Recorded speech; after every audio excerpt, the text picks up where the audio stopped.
Bonjour à toutes et à tous, installez-vous confortablement. À la une aujourd'hui, le PSG sur un Marseillais, Aulas victime d'un complot et Rennes ne recrute qu'en France.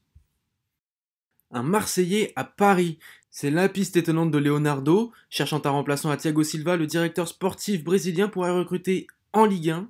Après Kalidou Koulibaly ou Jean-Claire Todibo, c'est au tour de Boubacar Kamara d'attirer l'intérêt du PSG. Le joueur de l'OM a un profil intéressant, capable de jouer dans l'axe de la défense ou au milieu de terrain. Kamara a un bon potentiel à exploiter et Leonardo compte bien tenter sa chance. Par ailleurs, Nasser El Khelaifi verrait d'un bon œil l'idée d'aider Marseille sur le plan financier. Deux choses pourraient cependant freiner le transfert. Tout d'abord son prix.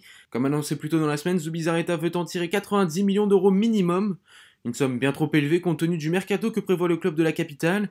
Et puis Boubacar Kamara est formé à l'OM, il porte la ville et le club dans son cœur, on ne voit pas trop comment il pourrait trahir le club phocéen. Un complot contre Aulas, c'est la rumeur qui affole la LFP. Suite aux annonces du Premier ministre de clôturer le championnat, plusieurs présidents de Ligue 1 et de Ligue 2 se seraient mis secrètement d'accord pour terminer la saison à la 28e journée. Une journée qui n'arrange pas les affaires de l'OL. 7e à cause de ce classement, les Gones ne participeront pas à une compétition européenne. Et initialement prévu, le championnat aurait dû s'arrêter à la 27e journée, dernière journée où la totalité des matchs ont été joués. Cela aurait permis à Lyon de terminer 5e et donc de prendre part à l'Europa League. Mais selon le Parisien, ce vote n'était nul autre qu'une mascarade. Quelques présidents, notamment Nasser El Khelaifi, Jacques-Henri Hérault ou encore Nicolas Olvec se sont mis d'accord sur un groupe WhatsApp. Il faut priver l'OL d'une Coupe d'Europe. Jean-Michel Aulas les a agacés avec ses sorties médiatiques intempestives et il en a fait les frais. Rennes 100% Ligue 1. Le club breton connaît un mercato mouvementé, avec les possibles départs de Kamavinga, Niang Traoré ou de Mawassa en cas de non-participation à la Ligue des Champions. Le Stade Rennais va voir son effectif considérablement affaibli. Morel ne devrait pas prolonger non plus et Joris Nianion arrive à la fin de son prêt. Les Rouges et Noirs cherchent un défenseur central, mais également une arme offensive capable de dynamiter les ailes. Boulaye Dia et Denis Bouanga ont tous deux été cités. La situation financière compliquée de Saint-Etienne pourrait les pousser à lâcher l'international gabonais à Rennes.